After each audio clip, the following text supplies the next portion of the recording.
breaking news!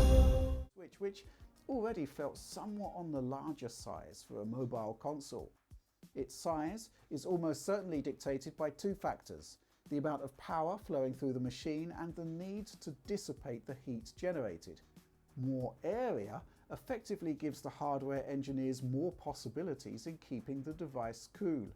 The second crucial factor concerns battery life. The processor alone tops out at drawing 15 watts of power, so a meaty 40 watt-hour battery is included, and that requires space.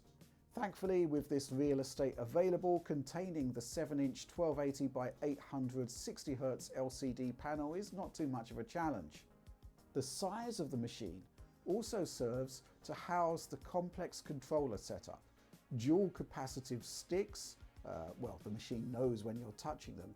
They're paired with all of the controller inputs you'll find on a standard joypad, along with twin touchpads and programmable paddles on the rear of the unit.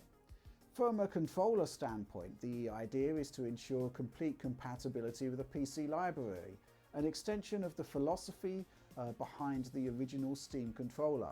Beyond that, it seems that every element of I/O, from displays to peripherals, is all routed through the USB-C port on the top of the machine, and there is an option to purchase an additional dock with HDMI, DisplayPort and more I/O functions. But really the most interesting elements of Steam Deck are the semi-custom AMD processor and the background operating system, and we'll start with the first there.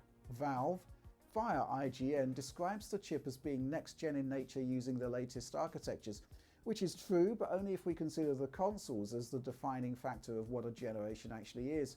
You can effectively consider Steam Deck's chip as being most similar in nature to Xbox Series S, with significant reductions from that in all dimensions. The 8-core, 16-thread AMD Zen 2 chip is cut down by half to 4 cores and 8 threads, while the fixed 3.6 GHz clock adjusts to a variable 2.4 to 3.5 GHz.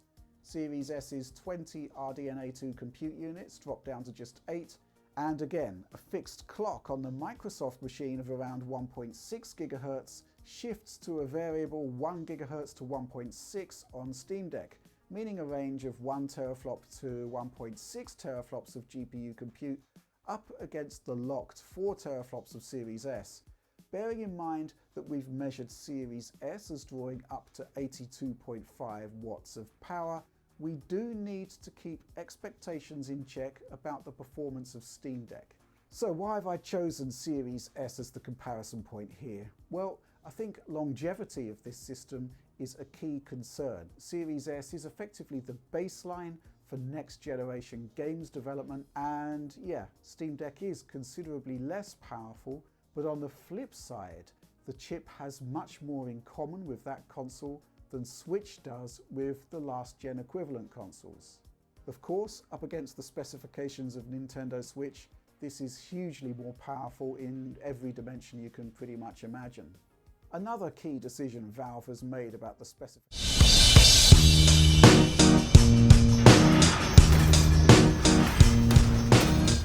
Game over.